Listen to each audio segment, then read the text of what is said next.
So mga tol, marami po ang nagsasabi ng mga expert at mga dating kampiyon sa boxing na kung maglalaban daw si Floyd Mayweather Jr. versus Terence Crawford sa kanilang prime, walang duda, natatalunin daw ni Terence Crawford itong si Mayweather. Isa na nga po ang naniniwala dyan ay itong si Timothy Bradley. Sinabi ni Bradley mga tol na si Terence Crawford lang daw ang makakatalo dito kay Mayweather. So nagbigay na nga din po ng opinion mga tol si legend Manny Pacquiao kung sino ang mananalo kapag naglaban itong si Mayweather at Crawford sa kanilang prime. Sa isang nga pong podcast mula sa Ring Magazine, sinagot ni Manny Pacquiao noong tanungin siya ni Max Kellerman kung sino ang mananalo sa Mayweather versus Crawford sa kanilang prime. Sagot ni Manny Pacquiao mga tol, si Crawford daw ang mananalo. May advantage daw kasi itong si Crawford, yung pagiging kaliwete daw nito. Nakikita ni Manny Pacquiao na yung southpaw stand ni Crawford, kaya daw nito i-maximize yung advantage niya against daw sa mga orthodox. Well, you're against Terence Crawford, I think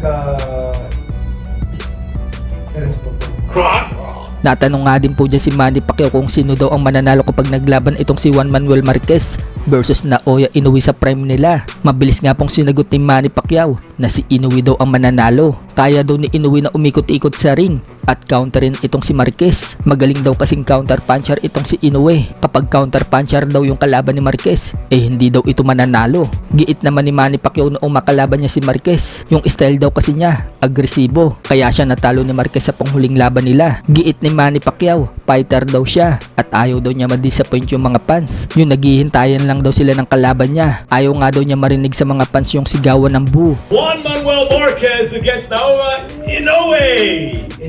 Inoue beats Marquez. No hesitation. Yes. Natanong nga din po dyan si Manny Pacquiao kung sino daw ang mananalo sa Shane Mosley versus Shakur Stevenson. Sagot ni Manny Pacquiao, si Shane Mosley daw ang mananalo kapag naglaban daw yung dalawa sa prime. Dahilan ni Manny Pacquiao, noong kabataan daw kasi ni Mosley, mabilis daw ito at maganda ang kombinasyon at mahirap daw tamaan itong si Mosley noong prime niya. Samantala, sinabi din ni Manny Pacquiao noong ma-open yung usapan niya sa laban niya dati noong kay Spence na hindi natuloy dahil sa injury ni Spence sa mata. Ani Pacquiao, easily lang daw niya tatalunin itong si Spence. Bagamat bata daw itong si Spence at nasa prime noon at malakas na fighter, tatalunin daw niya si Spence sa bilis. Yung boxing daw kasi, hindi naman daw yung palakasan ng suntok. Malakas ka nga sumuntok, pero hindi mo naman daw matamaan yung kalaban mo. Baliwala din daw yan. Ang boxing nga daw, yan daw kung ano yung ability mo, skills, at kung paano ka gumalaw sa ring.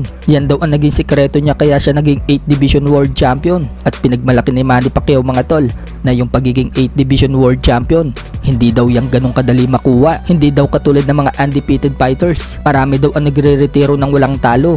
Pero yung pagiging 8 Division World Champion, napakahirap daw yan makamit.